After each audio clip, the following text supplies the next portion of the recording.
Je n'osais pas parce que je commençais à avoir des salaires de plus en plus confortables. Jusqu'à un moment où j'ai eu, entre guillemets, 2 déceptions avec le secteur de la tech, où je voyais qu'il y avait des grosses levées, on célébrait, on travaillait à fond, à 200, presque à ne pas prendre de vacances ou à travailler pendant les vacances, et de voir qu'à certains moments, il y avait des lay-offs.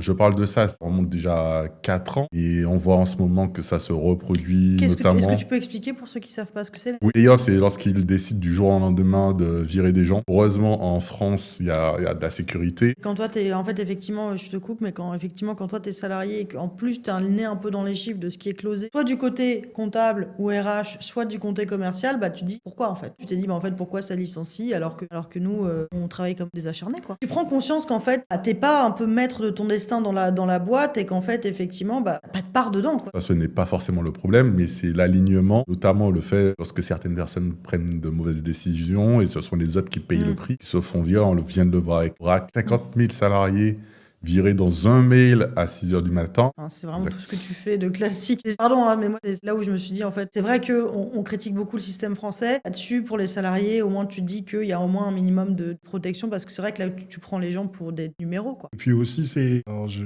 veux pas être insensible, mais c'est aussi une correction de marché. Comme je le disais, pendant la période Covid, l'argent coûtait rien du tout et toutes ces grosses boîtes cotées ont pu récupérer du financement à foison. Bien sûr.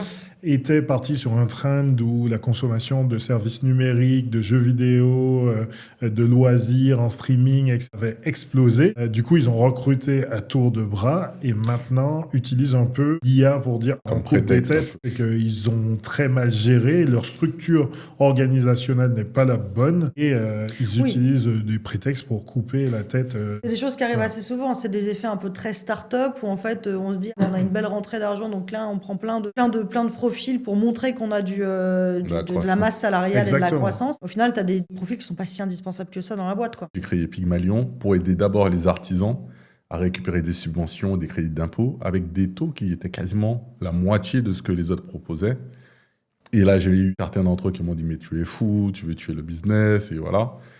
Et je me sentais beaucoup plus aligné et au fur et à mesure, on a fait grossir et croître la société, collaborer avec Rudy sur des sujets d'automatisation.